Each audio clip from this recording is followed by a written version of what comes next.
TNPSC group 4ல் எவ்வளோ vacancy நம்ம எதிர்பார்க்கலாம் அப்படிங்கிற கேள்வி வந்து எல்லார் மனசுலையும் இருக்குது. இப்போ வந்து பார்த்திங்கன்னா தமிழக அரசு அது தமிழக முதல்வர் அவர்கள் சுதந்திர தின உரையில் வந்து பார்த்திங்கன்னா 55,000 காலிப்பணிகள் நிரப்புவதாக சொல்லியிருந்தாங்க. சரிங்களா? இப்போ வந்து நம்ம வருகின்ற குரூப் 4ல் வந்து அந்தளவுக்கு எதிர்பார்க்க முடியாது. ஆனால் நம்ம ஏற்கனவே சொல்லியிருந்தோம் ஒரு 12-15 எடுக்கலாம் அப்படின்ட்டு. பத்திரிகை செய்தியிலையுமே ஒரு 15,000 வரைக்கும் எடுக்க வாய்ப்பு இருக்குதுன்னு சொல்கிறாங்க. இது எந்த அடிப்படையில் நம்ம சொல்லலாம் அப்படின்னா வந்து எஸ்சிஎஸ்டி பிரிவினருக்கு வந்து பார்த்திங்கன்னா 10,000 பின்னடைவு காலி பண்ணியிருக்குன்னு சொல்லியிருந்தாங்க. ஸோ அதில் வந்து பார்த்திங்கன்னா 10,000 ஒரே ஷார்ட்டாக எடுக்க மாட்டாங்க, வேறு துறையில் வந்து எடுப்பாங்க. இப்போ உதாரணத்துக்கு கம்பெனி இன்ஜினியரிங் சர்வீஸில் 50 வேக்கன்சி மட்டும் எடுக்கிறாங்க, அது டிஎன்இபிக்கு. ஓகேங்களா? அதே போல் வந்து கொஞ்சம் எடுக்கலாம் டிஎன்பிஎஸ்சி குரூப் 4ல்.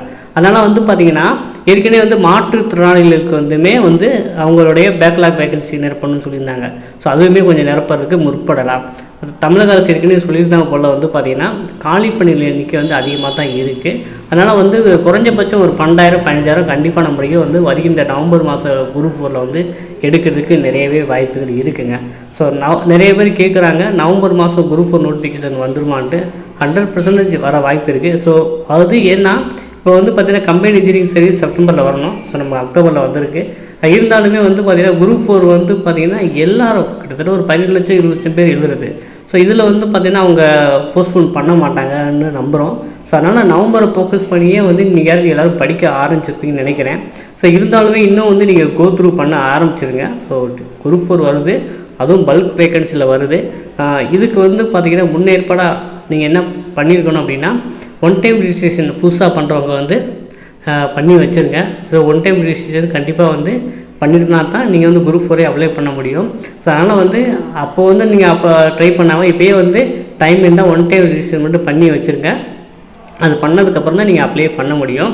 அதுக்கப்புறம் வந்து பார்த்திங்கன்னா பிஎஸ்டிஎம் சர்டிஃபிகேட் வந்து பார்த்திங்கன்னா நீடியாக இருக்குது. ஸோ அதாவது நீடி என்னன்னா அதுலேயும் இடஒதுக்கீடு உங்களுக்கு பின்பற்றுறாங்க 20%. ஸோ அந்த 20% உங்களுக்கு நீங்கள் யூட்டிலைஸ் பண்ணணும் அப்படின்னு ஃபீல் பண்ணிங்கன்னா நீங்கள் வந்து பார்த்திங்கன்னா அந்த பிஎஸ்டிஎம் எலிஜிபிள் என்னென்னா 1லேருந்து இப்போ 10 வரைக்கும் கண்டிப்பாக தமிழ் மீடியத்தில் படிச்சிருக்கணும். அது ப்ரைவேட் ஸ்கூலாக இருந்தாலும் சரி, கவர்மெண்ட் இருந்தாலும் சரி, இல்லை பியூர் கவர்மெண்ட்டாக இருந்தாலும் சரி. ஸோ நீங்கள் வந்து பார்த்திங்கன்னா 1லேருந்து 10 வரைக்கும் தமிழ் வழியில் படிச்சிருக்கணும். சரிங்களா? அது வந்து இந்த பிஎஸ்டிஎம் வந்து பார்த்திங்கன்னா இந்த 20% இடஒதுக்கீடுக்கு நீங்கள் ப்ரைவேட் ஸ்கூலில் படித்தாலும் அக்செப்ட் பண்ணிக்குவாங்க, எய்டட் படித்தாலும் அக்செப்ட் பண்ணிக்குவாங்க, கவர்மெண்ட் ஸ்கூலில் படித்தாலும் அக்செப்ட் பண்ணிக்குவாங்க. ஸோ அது வந்து பார்த்திங்கன்னா நீங்கள் ஆன்லைன் மூலமாக தான் எடுக்கணும். புதுசாக ப்ரெஷராக இருக்கிறவங்க வந்து நீங்கள் தமிழ் வழியில் படிச்சிருந்தீங்கன்னா நீங்கள் ஆன்லைன் மூலமாக அது இ-சேவை மூலமாக அப்ளை பண்ணிங்கன்னா ஒரு 1 வீக்கில் வந்து உங்களுக்கு வந்துடும். அப்ளை பண்ணுறதுக்கு என்ன தேவை அப்படின்னா உங்களுடைய டிசி தேவை. இல்லாட்டி வந்து பார்த்திங்கன்னா நீங்கள் ஒரே ஸ்கூலில் படிச்சிங்க அப்படின்னா 10th மார்க் ஷீட் டிசி வச்சு ஈஸியாக வாங்கிடலாம். இல்லை 1 to 5 வர ஸ்கூலு அப்படின்னா அதுக்கு டிசி கேட்பாங்க. சப்போஸ் டிசி கேட்குறாங்க உங்கள்கிட்ட இல்லை அப்படின்னா நீங்கள் வந்து பார்த்திங்கன்னா உங்கள் இ-சேவை மெத்தடில் போனீங்கன்னா அவங்க கிளாரிஃபை பண்ணி என்ன முறைன்னு சொல்லிடுவாங்க. இன்னும் வந்து நவம்பர் 15க்கு மேலே வரலான்னு சொல்லியிருக்காங்க. சரியாக வந்து ஒரு 20 நாள் இருக்குது.